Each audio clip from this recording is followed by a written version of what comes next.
probably not a lot in the real world, but for a 15 or 16-year-old to earn about 100,000 in a span of 6 months, that is a lot.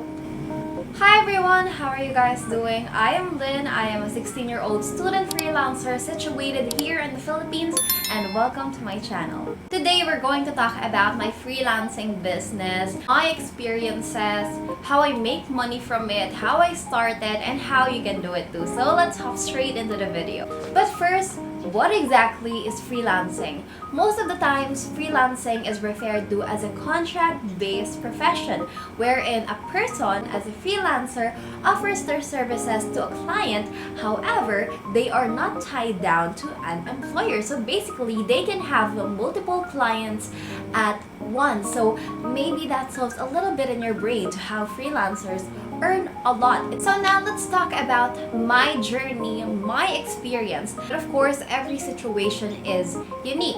On my end, I offer graphic design services, usually print designs and layouts like brochures, infographics, pamphlets to students and small brands in the Philippines. Usually my target are MSMEs. I also offer my services to some clients internationally.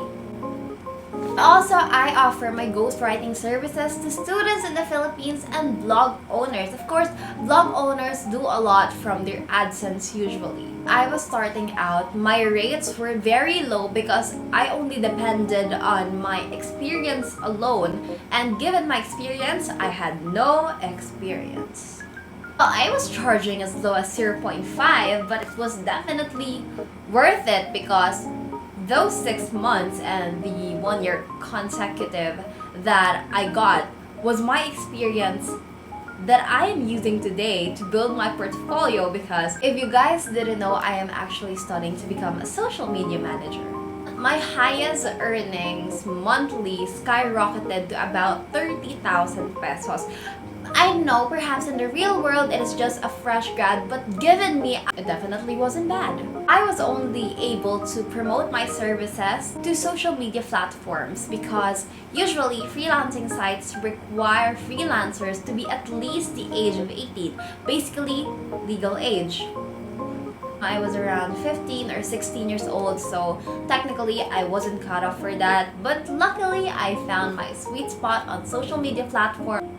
I don't know, maybe I'll share it to you guys. But basically, the start of my journey was January 14th, the year 2021, just last year, and I was earning about 15,000 a month. It's a lot, you know, for a 15-year-old. Suddenly I was making money and I was making 15,000 and I was saving 7,000 of that. Made me buy the things that I want to buy. Okay, enough of me. Now talk about how you can do it too. How can you become a freelancer? Pause on this. First, on how you can do it too. Before you can actually start freelancing, you also need to highly consider if freelancing really is for you. Freelancing is not for everyone. Let's now proceed to the main topic. How can you do it too? The first and foremost that you should do is assess yourself. Assess your skills.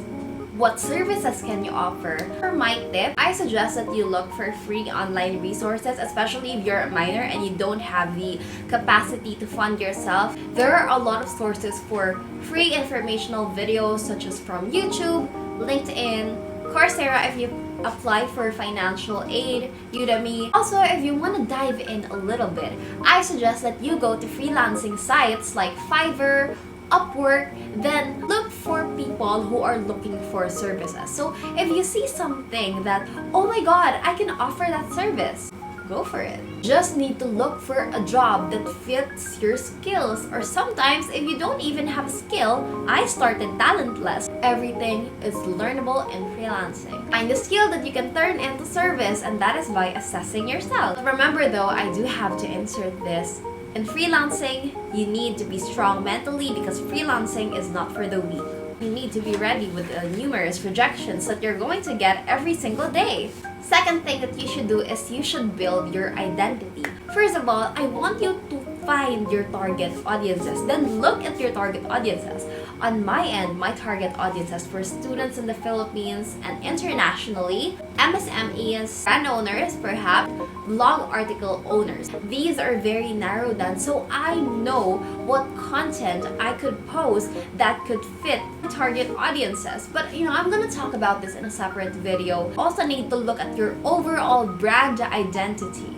Search what that is. Steps also include like finding the right platform for you. For my experience, when I first started, I tried to get on Pinterest, on Instagram, on Facebook, on Twitter, on TikTok.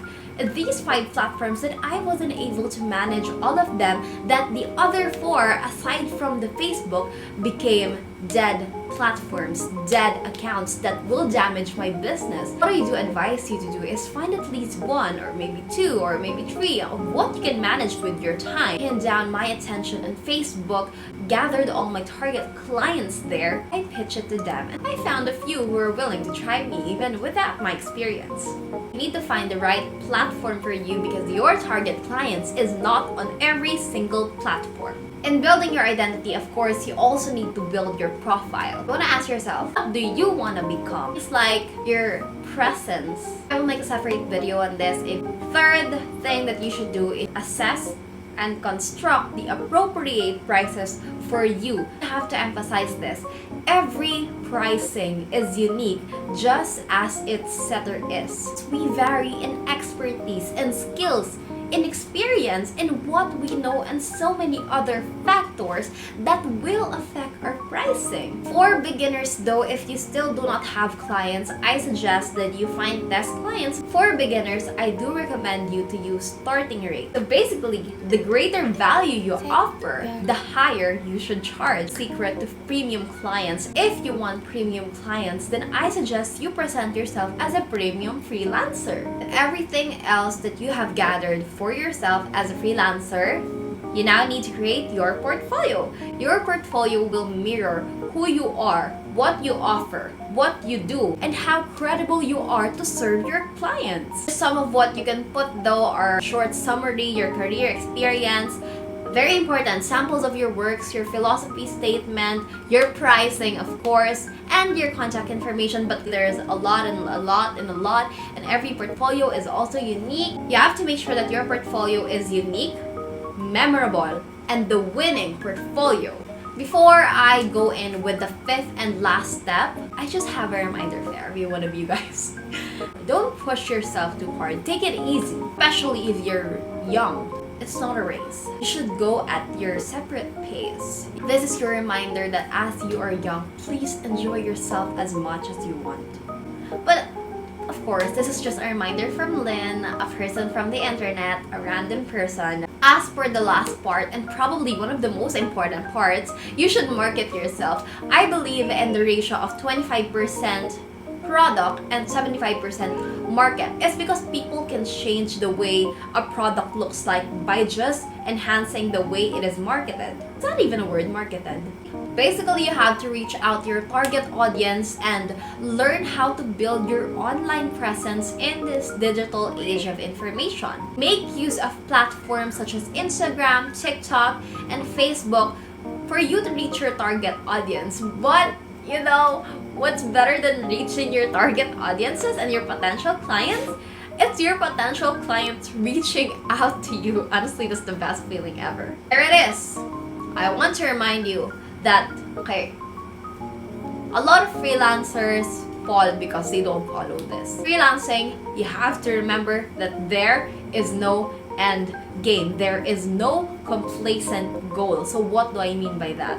In the case that you are already in a stable place, you can't stay stagnant. You have to continue to upskill.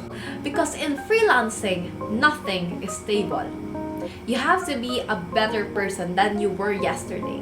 But of course, I'll save the dark side of freelancing for another day. I'm just giving you a glimpse of it.